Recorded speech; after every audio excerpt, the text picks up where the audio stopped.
Hello, and welcome to Book Circle. I'm Earl Wyenberg. This time we will continue our reading of Farther Afield by Miss Reed. The morning was brilliant. Everything glittered in its freshness after the storm, and the sea air was more than usually exhilarating. We piled our belongings into the hired Minnie, which was to carry us to Knossos and a score of other places during the rest of our stay. It was the cheapest vehicle we could hire, and privately I thought the sum asked was outrageous, but Amy did not turn a hair on being told the terms, and once again I was deeply conscious of her generosity to me. "Let's lunch in Heracleon," said Amy, "and have a look at the museum first.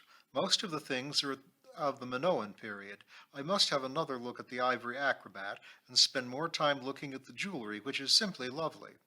Last time we spent far too long gazing at the frescoes, and to my mind it's the small things which are so fascinating." Her enthusiasm was catching, and we drove westward toward Crete's capital in high spirits. The Mini coped well with the rough surfaces and the steep gradients, and I felt considerably safer with Amy at the wheel than I had with our first coach driver. Heracleon teemed with traffic, but Amy found a car park with her usual competence not far from the museum, so that all was well. It was a wonderful building, with exhibits well arranged, and everything bathed in that pellucid light which blesses the Greek islands. Amy and I started our tour together, but gradually drifted apart, enjoying the exquisite workmanship of almost 4,000 years ago at our own pace. I left her studying the jewelry while I went upstairs. I could see why she and James had spent so long admiring the frescoes on their earlier visit. There was such pride and gaiety in the processions of men and women on the walls. Sport was depicted everywhere: vaulting, leaping, running, wrestling, and the famous bulls of Crete were shown in all their powerful splendor by the Minoan artists. We spent 2 hours there, dazed and awed by so much magnificence. "What we need," said Amy when we met again, "is 2 or 3 months in this place." "But first of all, lunch," I said. We crossed the road to some shops and cafes which seemed to have tables set out on the pavement under shady awnings. We were met there by 3 or 4 garrulous proprietors, each rubbing and clapping his hands, pointing out the superior quality of his own establishment and the extreme pleasure which he would have in receiving our custom.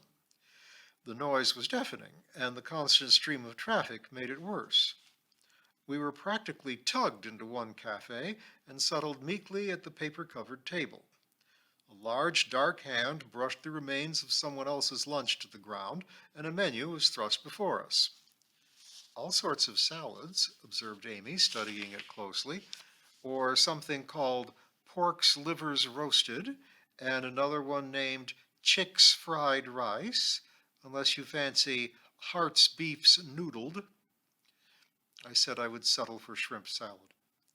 We had soon discovered that the shrimps of Crete are as succulent as prawns, and much the same size. We were fast becoming shrimp addicts. "Me too," said Amy, giving our order to the beaming proprietor. An American couple were deposited suddenly in the 2 empty chairs opposite us. They looked apologetic as their captor rushed away to rescue the menu. "I hope you 2 ladies don't object to us being thrust upon you," said the man earnestly. "We didn't intend to have lunch here, but we're kind of captured." We said we had been too. "One comfort," said Amy, "the food looks very good." "I'm sure glad to hear that," said the man. "I can eat most anything, but Mrs. Judd here has a highly sensitive stomach and is a sufferer from gas. Ain't that so, Mother?" he said, bending solicitously toward his wife, who was studying our fellow diners' plates with the deepest suspicion. Mother, who must have weighed 14 stone and had a mouth like Mrs. Pringle's with the corners turned down, was understood to say she couldn't relish anything in this joint, and how about pushing on. Her husband consulted a large square watch on a hairy wrist and surmised time was on the short side if they wanted to take in Knossos and get back again for shopping before meeting the Hyams for a drink at 6 o'clock. He guessed this place was as good as the next, or at least they were at the table, no lining up like at that goddamn place they went to yesterday, so why not make the best of it? Mother pouted. course, said her husband swiftly, if Mother was real set on going elsewhere, why, that was fine by him, just whatever Mother wanted. At that moment, the menu arrived. Beef's very good, pork's very good, chick's very good, salad's very good, chanted the waiter, his eyes darting this way and that in quest of yet more clients. What are you two girls having? Asked Mother grumpily. Shrimp salad, we chorused. That'll do me, Abe, she said. The tomatoes are certainly fine in this country. You got tomatoes? She asked anxiously. Plenty tomatoes, nodded the waiter. Tomatoes very good. You like? I'll have the same, said Abe. The waiter vanished. Abe patted Mother's hand and beamed upon her. You certainly know what you like, he said proudly. If she had suddenly explained Einstein's theory, he could not have been more respectful. Our shrimp salads arrived, and Abe and Mother studied them as we ate. They were delicious, and soon a mound of heads and tails grew at the side of our enormous white plates. A thin white cat weaved her way from the shop through the legs of the chair and sat close to us. With thoughts of my incarcerated Tibby, I handed down a few shrimp heads. There was a rapid crunching, and the pavement was clear again. I repeated the process. So did the cat. Like a miniature Hoover, commented Amy. Starved, poor thing, said Mother, or got some wasting disease, maybe. I haven't seen any animals looking hungry in Crete, I said, coming to the defense of our hosts. Cats in hot climates often look thin to our eyes. I was raised where cats were kept in their place, said Mother. If us kids had fed our cats at the table, we'd have caught the rough side of our pa's tongue. I forbore to comment. You ladies aiming at going to Knossos? Asked Abe, changing the subject with aplomb. We said we were. You done the museum? We said we had. Some beautiful things there, said Mother, but I didn't care for the ladies in the wall paintings. Shocking to think they went topless like any disgusting modern girl. I sure was thankful our pastor wasn't present. What do you think, Abe? Abe looked uncomfortable. Well, I thought they were proper handsome. Fine upstanding girls they looked to me. Mother gave him a stern look. After all, said Abe pleadingly, it was a long time back. Maybe they didn't know any better. At that moment their plates arrived, and we asked for our bill and paid it. See you at Knossos, shouted Abe as we said our farewells and walked away from the table. Do you take that as a threat or a promise? Asked Amy when we were safely out of earshot. As luck would have it, we did not come across our friends at Knossos, but Amy commented on them as we parked the car at the gates of the site of the ruined palace. I wonder how many English wives would be pandered to as Mother is, she mused. Would they want it? On the whole, no. On the other hand, it must be wonderfully encouraging to be deferred to so often. It might make one terribly selfish, of course. After all, it hasn't done Mother a lot of good, sulking like a spoiled child when things go wrong. Perhaps they haven't any children, I surmised. Couples without children often get over-possessive with each other. Not all of them, said Amy dryly, and I remembered too late, as usual, that she and James were childless. Whoever it was called the tongue an unruly member was certainly right. Trying to control my own proves well nigh impossible and results in more self-reproach than I care to admit. Or perhaps, I continued hastily, it's a case of arrested development, and Abe panders to her simply because she's so immature. Immature? Mother, snorted Amy, locking the car door with a decisive click. Mother's development has reached its highest peak for what it's worth. She's got that man exactly where she wants him, under her thumb.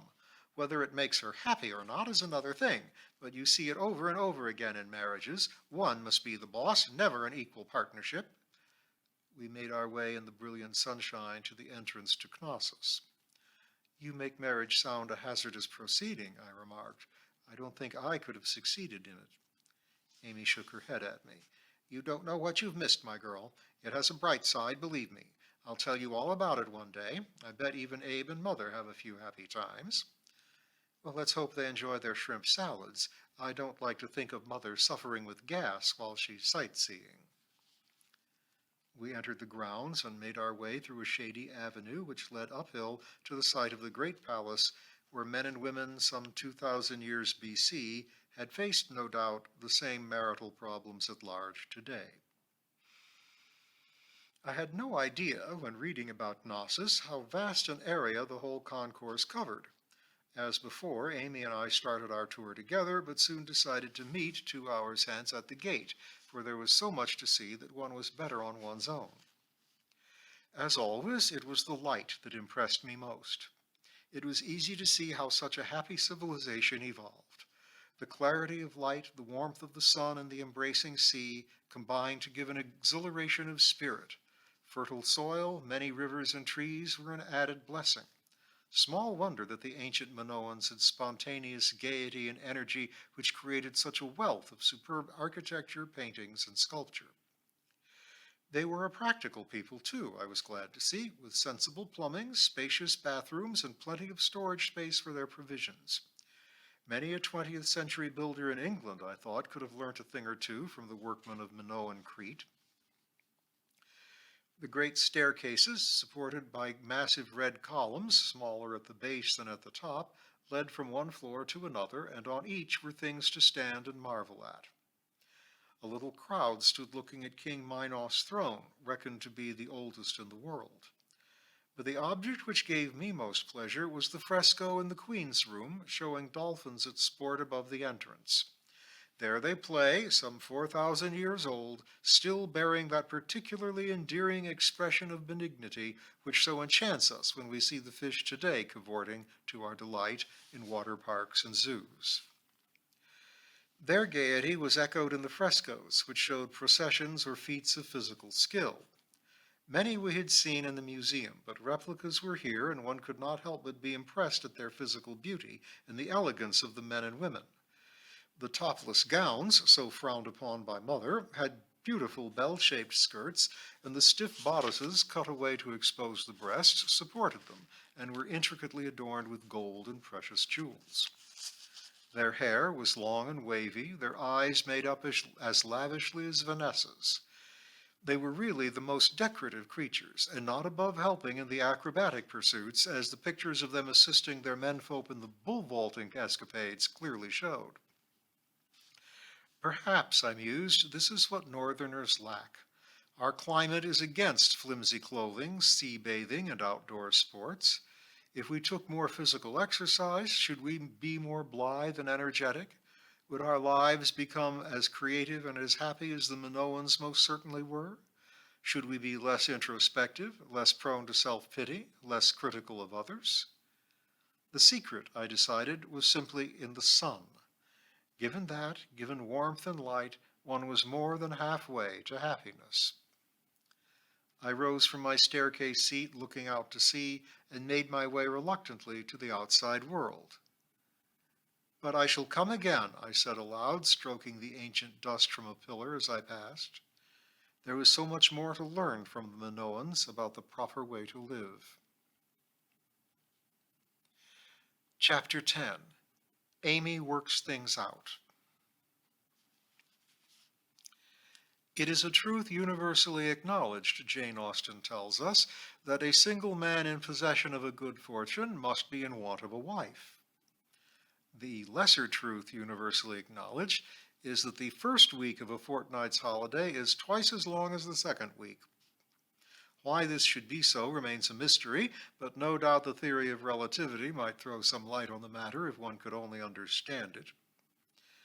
Of course, say some people, trying to be rational, one does so much the first week. Trips here and there, friends to visit, new people to meet, it's bound to seem longer. But this theory did not apply to Amy and me. Apart from this trip to Knossos and some blissful walks in the mountains after the main heat of the day had passed, we had done nothing but sleep, bathe, eat, and converse in a languid fashion.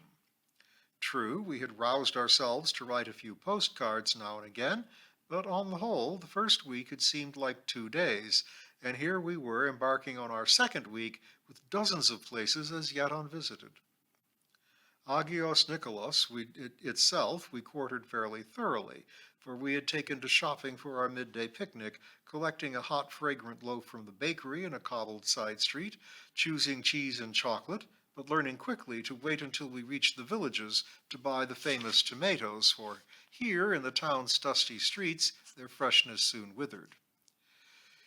We soon knew the most welcoming cafes, the newsagent who sold English newspapers, the shoemaker who would make you a pair of leather sandals in next to no time, and the jewelers who displayed the beautiful gold filigree work which was beyond even Amy's purse.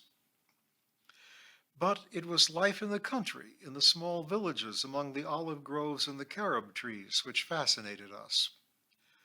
Despite the splendid electric lights which hung in some of the narrow streets, most of the houses seemed to have none indoors. The interiors were dark, and the families seemed to sit on their doorsteps as long as the light lasted. We met them during the day, and particularly in the early evening, on their way home. The little groups usually consisted of a man and wife and perhaps one or two children. They would be accompanied by a mule or a donkey, sometimes both, and two or three goats. Occasionally a cow swaggered indolently with them, its full bag swaying from side to side. The animals were in fine condition, and the American mother was quite wrong to accuse the Cretans of callousness. All those we saw were lovingly tended, and the sheep-dogs that sometimes ran with the family were as lively as those in Fairacre. Always there would be a great bundle of greenery culled from the banks for the beasts' evening fodder, and always, too, a large bundle of kindling wood lodged across the front of the donkey's saddle, intended, no doubt, for cooking the evening meal. The women were dressed in black, and the men in clothes of dark material. All acknowledged us when we met and smiled in a friendly way, but it was quite apparent that they were busy. They were at work. They wished us well, but would not dally. Here, the biblical way of life still held, a day-to-day existence charted by the hours of light and darkness and by the swing of the seasons. There was a serenity about these people which we have lost, it seems. Perhaps we have too many possessions, look too far ahead, take too much thought for the morrow, what we shall eat, what we shall put on. Amy and I would not have wanted to change to this style of living, even if we could, but it was balm to our spirits to see the simplicity and dignity of another way of life, and to learn from it. We decided to visit the monastery of Toplo at the far eastern end of the island. We had realized that it was impossible to attempt to see the western half of Crete, for the hilly nature of the country and the surface of many of the roads made the going slow. "We'll come again," promised Amy, "and we'll stay in Heracleon next time and push westward from there." Meanwhile, we intended to see as much as we could with Agios Nikolas as our very good center. The coast road eastward, we soon discovered, on the morning we set off for Toplo, had its own hazards. Falls of rock had crashed into the road, and gangs of workmen shook their heads and did their best to stop us. Amy was at her most persuasive, and tried to explain that we should never be so foolhardy as to run into real danger. But surely if they themselves were brave enough to be working on the road, then our little car, driven with infinite care, could edge past? They grimaced at us, poured forth a torrent of Greek to each other, held up their elbows and looked fearfully above them, miming the dangers we must expect if we persisted. We sat and smiled at them, nodding to show we understood, and at last, with a shrugging of shoulders, they beckoned us on. Their expressions showed clearly their feelings. On our own heads be it, and that might well be, literally, a ton or two of overhanging rock, made unsafe by the violent storm of a few nights before. We survived. The sky was overcast that day, but the sea air lifted our hair, and we sat on short turf which smelt aromatically of thyme to have our picnic. "I wonder," said Amy lazily as we rested after lunch, "what the outcome will be between the Clarks. She came round this morning when you were up at the hotel to borrow the Knossos guidebook. Do you know, that wretched man thinks he's found a house. She's beside herself." "Where is the house?" "Malia." I remembered it as one of the ancient sites on the road to Heracleon. I also remembered it as a dusty, somewhat sleazy, long street full of booths selling straw hats and bags and some pretty fearful souvenirs. I couldn't see Mrs. Clark settling there after the green and pleasant purlieus of Surrey. "What's her reaction?" I asked. unusually forceful, which I think's a good thing. He's gone a little too far, a little too quickly, and while she was really doing her best to meet him halfway a week ago, now she's beginning to get much tougher. What a problem. I only hope they don't fall out permanently. They seem so fond of each other that I can't see them getting too vicious over this affair. I'm sure they'll find some solution. Evidently, she now stipulates that nothing is bought outright until they have lived in it for a few months and can see how they like it. Seems sensible. So he's agreed to rent something? I don't know. The difficulty is that people move step by step into awkward positions and then won't swallow their pride and climb down. Too true. Look at James. I really can't believe that he wants to spend the rest of his life with this girl. She'll bore him to tears by the end of the year. You know her then? I was taken by surprise. Amy had said so little about the girl that I had jumped to the conclusion that James had met her somewhere on his travels. I've met her a few times in James' office. She's one of his typists. Perfectly nice child, I imagine, but she should be flirting with some cheerful young man at her local tennis club or dramatic society, not ogling her boss. Amy stubbed out a cigarette viciously among the thymy grass. If this had happened 20 or 30 years ago, she went on, I should have tackled it quite differently. I keep remembering my Aunt Winifred, who coped with much the same situation when she was my age. Did I ever tell you about her? No, I said, settling comfortably for a domestic saga. Tell on. Well, soon after I left college, I had a couple of years at a rather nice school near Highbury. As my Aunt Winifred lived close by, my parents, after much heart-searching, asked if I might stay there as a paying guest. She was a game old girl and had no children of her own and said, of course, I must stay there, which I did, going home at weekends. Incidentally, she refused to take a penny in rent, which made my uptight parents most uncomfortable, but there it was. My Uncle Peter was an accountant, perhaps bookkeeper is nearer the mark, at one of the good London stores, Harrods or Jackson's, something of that sort. He caught the 8:10 train every morning and came into the house between 6:30 and 7 every evening. He was very sweet and gentle and always brought us a cup of tea in bed in the mornings and spent his spare time pottering around his greenhouse. Imagine then the horror when he calmly asked Aunt Winifred if she would kindly remove herself, as he wished to bring home a very ladylike girl. I can hear my poor Aunt Win mimicking his tone to this day, whom he hoped to marry as soon as he and Aunt Winifred could get a divorce. I was not present, naturally, at this scene, but I heard all about it from my aunt some time later. What on earth did she do? You'll be amazed as I was all those years ago, I expect. She told me this with a smile of such self-satisfaction on her face that I was rendered speechless at the time. It seems that she had been left a small legacy by a godfather not long before, something in the region of £200. When she was telling me this, I remember thinking, oh, what a good thing, she could make a start somewhere else. But I realized that she was telling me that she decided to use the money to win him back. She proposed to ignore his suggestion completely, but do you know what she did? Bought him back with 200. As near as, she blew the lot on having her hair dyed and restyled. She bought masses of new clothes. She had a facelift and heaven knows what else. Then she calmly waited for him to fall in love with her all over again. And did he? I think not. He was even more subdued after that little escapade, but she succeeded as she intended to do. Amy sighed. You can imagine my feelings on hearing this tale. I was absolutely furious. At that age, I thought I should have let the man have his way and gone off myself, rejoicing in the 200 which could keep me going until I found a suitable job. To crawl around trying to get him back was the last thing I should have done. I was so shocked by my aunt's attitude that I said nothing. Perhaps that was as well. And how do you feel about it now? Amy looked at me steadily. I'm 30 years older and wiser. I know now how Aunt Winifred felt. To put it at its lowest level first, why should she give up her bed and board and all the settled ways of a lifetime simply because he wanted to opt out of a solemn contract they had made?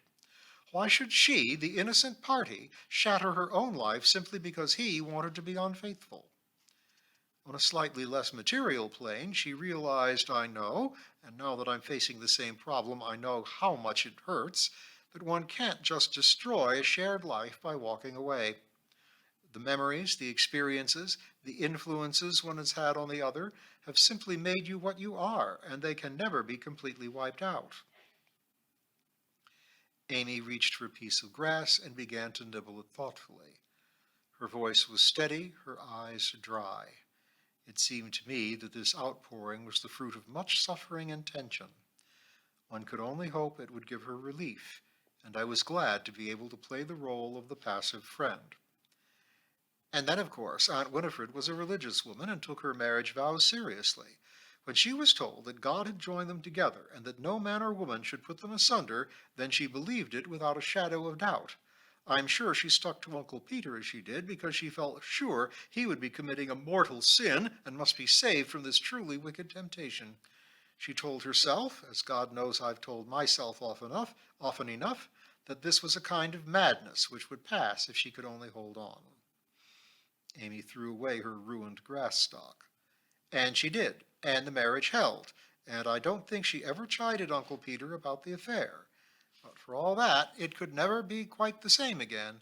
You can't be hurt as much as that and get away without the scars. There was a little silence, broken only by the mewing of a seagull balancing in the air nearby. And will you hold on? I ventured. Amy nodded slowly. I've learnt that much from Aunt Winifred. In the end, the outcome may not be the same, but I've more sense now than I had 30 years ago than to fling off in high independence and precipitate things. She turned to me suddenly and smiled. And another thing, I'm so awfully fond of the silly old man. We've shared too much and for too long to be pettish with each other. I'm not throwing that away lightly. That's the real stuff of marriage which you lucky old spinsters with your nice, uncomplicated lives can't appreciate. It's an enrichment. It's fun. It's absorbing, more so I imagine if you have a family. And so you just don't destroy it, but nurture it. She sprang to her feet, took my one good hand in hers, and heaved me upright. Come along, Nelson, she said as I adjusted my sling. Toplo is some way off. Think of those fortunate monks who have no such problems as mine. And we'll make our way to Toplo and the fortunate monks next time.